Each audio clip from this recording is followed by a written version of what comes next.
Bismillahirrahmanirrahim. Assalamualaikum warahmatullahi wabarakatuh. Selamat pagi anak-anak semua. Selamat pagi juga untuk ayah dan bunda. Semoga anak-anak semua, ayah bunda dalam keadaan sehat walafiat. Anak-anak semua, hari ini tematik kita pembelajaran 1, 2, dan 3. Silakan kalian siapkan buku 3G kalian, lalu buka halaman 34. Sudah anaknya semua? Ya, kalau sudah,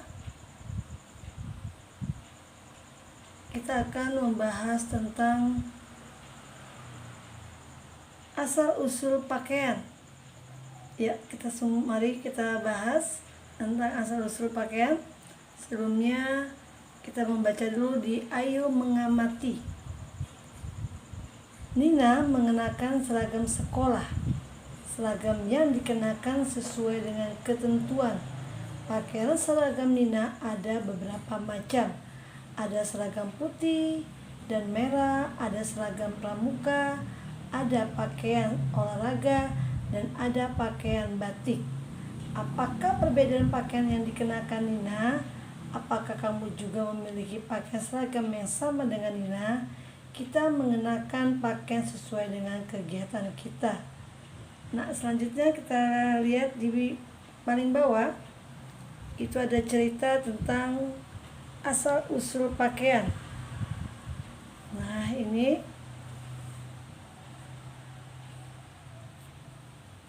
ya, kita baca asal-usul pakaian.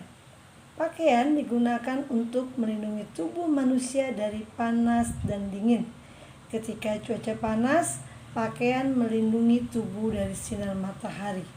Ketika cuaca dingin, pakaian dapat menghangatkan tubuh.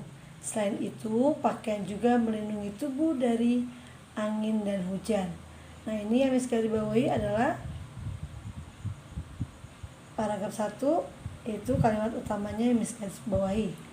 Paragraf 2. Dahulu manusia purba menggunakan kulit pohon, kulit dan bulu hewan atau daun-daunan sebagai pakaian.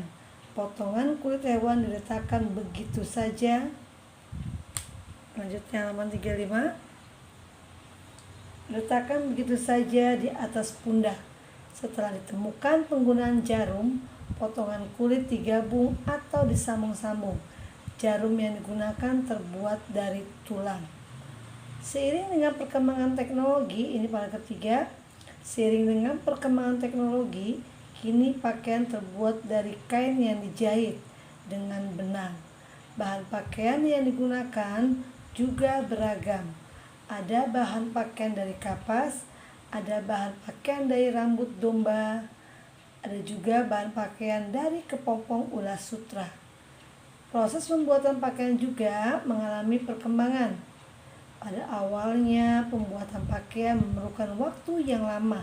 Setelah ditentukan peralatan modern, pakaian dapat dibuat di pabrik-pabrik dengan waktu yang lebih cepat dan jumlah yang lebih banyak.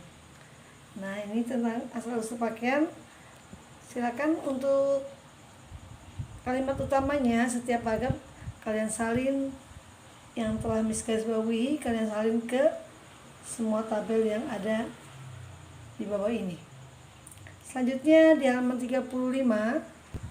Nah, di halaman 36,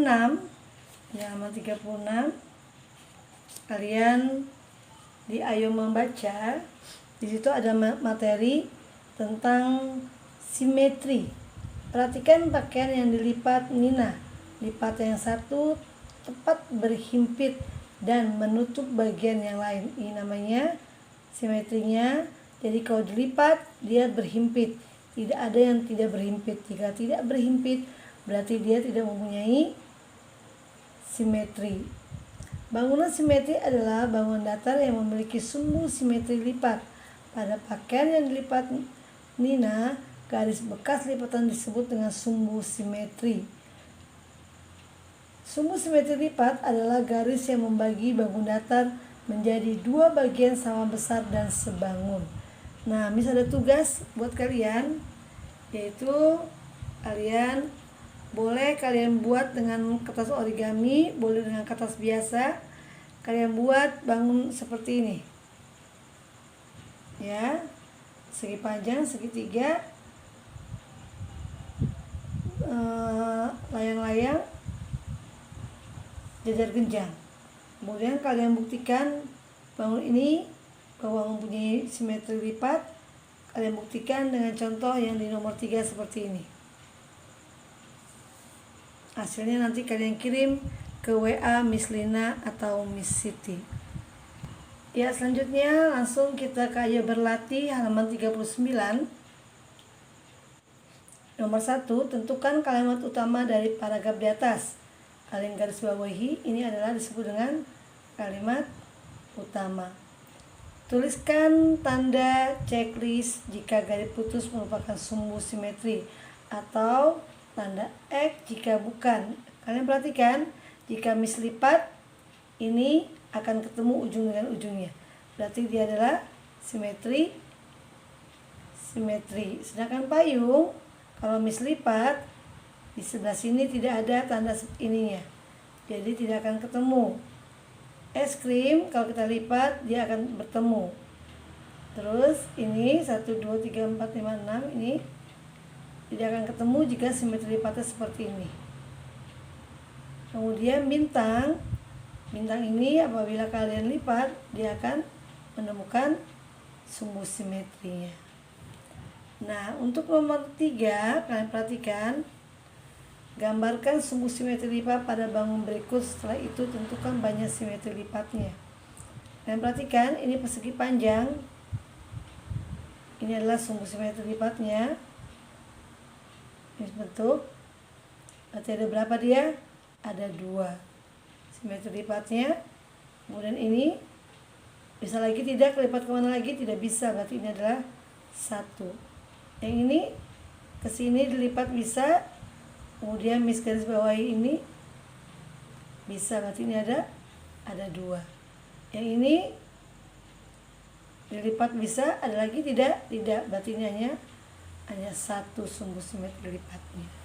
Paham anak-anak semua? Ya, selanjutnya PB2. Kita langsung ke teks tentang bahan pembuat pakaian. Kita mulai.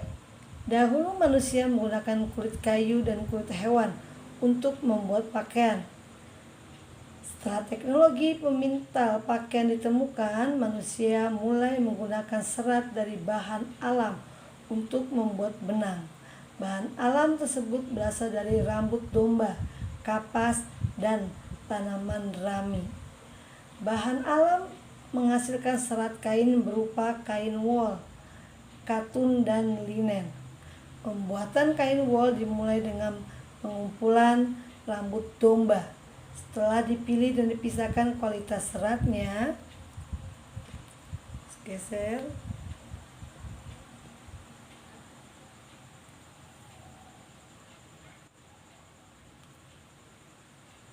Ulangi.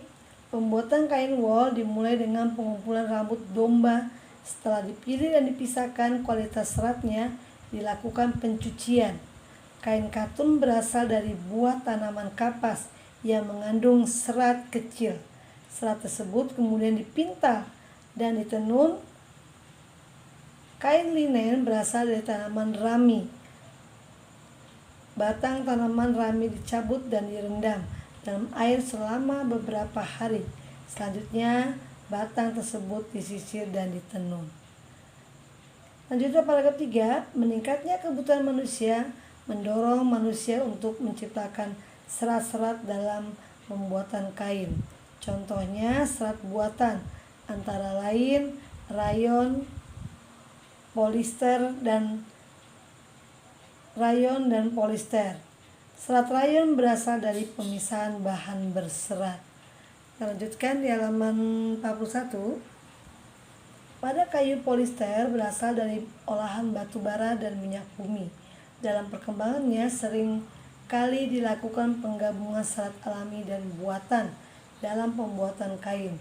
Misalnya gabungan antara serat katun dan polister. Ya. Ya, selanjutnya di Ayo Berdiskusi halaman 41, serat kain berasal dari beragam sumber. Ada serat alami dan serat buatan. Untuk menghasilkan serat tersebut terdapat beragam pekerjaan. Serat tersebut disalurkan ke pabrik pakaian untuk diolah menjadi benang dan kain. Untuk menghasilkan satu lembar pakaian dari serat terdapat beberapa pekerjaan yang turut berperan serta.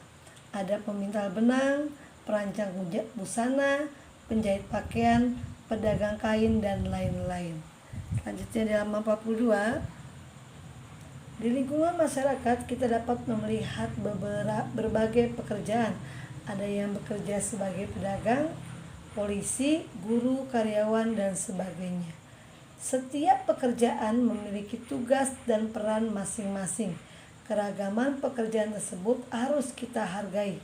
Kita tidak boleh membeda-bedakan setiap pekerjaan. Di lingkungan sekolah juga terdapat beragam pekerjaan. Apa saja jenis pekerjaan yang ada di sekolahmu? Boleh pekerjaan di sekolahmu? Silakan kalian tulis di sini. Misalnya OB, tugasnya membersihkan lingkungan sekolah. Silakan kamu tulis yang lainnya boleh. Selanjutnya silakan buka halaman 44. Kita bahas kembali Ayo Berlatih untuk PW2. Lengkapi kalimat dengan kata-kata yang disediakan. Dahulu bahan pakaian dibuat dari kulit kayu dan kulit binatang. Serat alami yang berasal dari rambut domba menghasilkan benang wol. Kain katun berasal dari tanaman kapas. Serat buatan yang berasal dari sulingan minyak bumi dan batu bara disebut polister. Tanaman rami dimanfaatkan batangnya untuk membuat kain linea. Selanjutnya nomor 2. Tuliskan 3 pekerjaan yang dapat kamu temui di lingkungan rumahmu. Yang pertama, pekerjaan pengantar air. Yang kedua, pekerjaan tukang cuci baju. Yang ketiga, pekerjaan tukang sampah. Nah, bagaimana cara kamu menghargai keragaman pekerjaan tersebut? Caranya adalah tidak mengejek pekerjaan tersebut, kemudian mengucapkan terima kasih jika membantu kita. Ya, selanjutnya anakku sekalian, di PB3 halaman 45 itu adalah tentang teknologi produksi sandang. Ya, kita bahas tentang teks teknologi produksi sandang. Kita mulai. Seiring dengan kebutuhan sandang yang meningkat, teknologi produksi juga mengalami kemajuan. Dahulu, produksi sandang dilakukan dengan sederhana. Kebutuhan sandang dipenuhi sendiri menggunakan alat tenun sederhana. Kini pakaian dihasilkan di pabrik yang menggunakan mesin modern. Teknologi produksi pangan itu adalah pakaian kita. Proses pembuatan pakaian dimulai dari pemintalan benang. Serat dari bahan alami maupun buatan dikumpulkan. Serat tersebut dipintal untuk membentuk benang. Dahulu digunakan roda pemintal serat kain. Disisir dan dirapikan. Setelah itu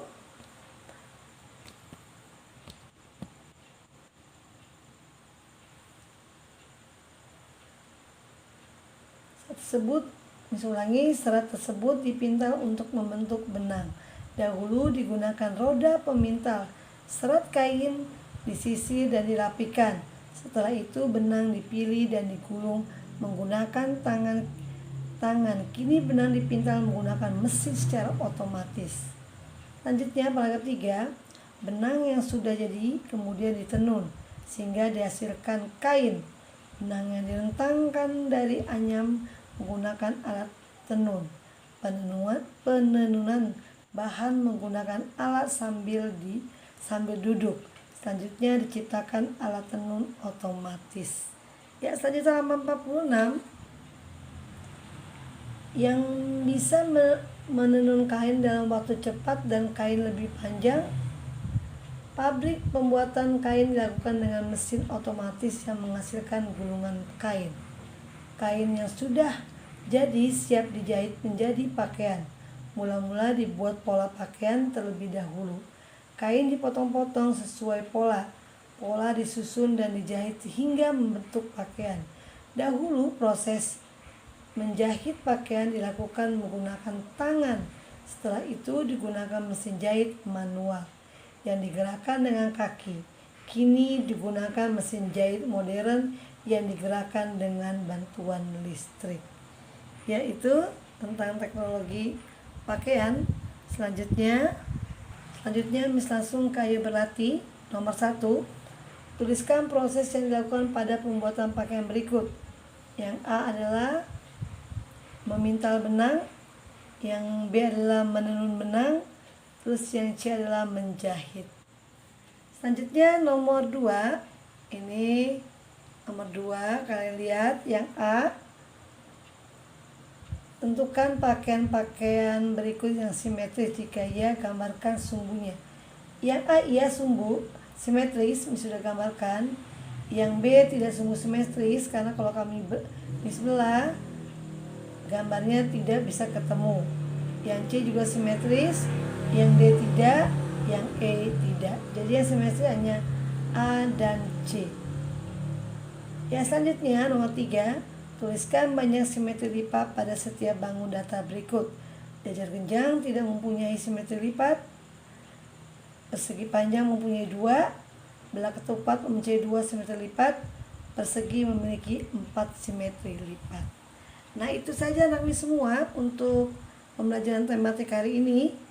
PB 1, 2, dan 3. Semoga kalian paham untuk pembahasan Miss. Jika kalian kurang paham, bisa kalian ulangi kembali video Miss. Itu saja anak Miss semua. Miss akhiri dengan membaca hamdalah. Alhamdulillahirabbil alamin. Wassalamualaikum warahmatullahi wabarakatuh. Terima kasih anak Miss semua.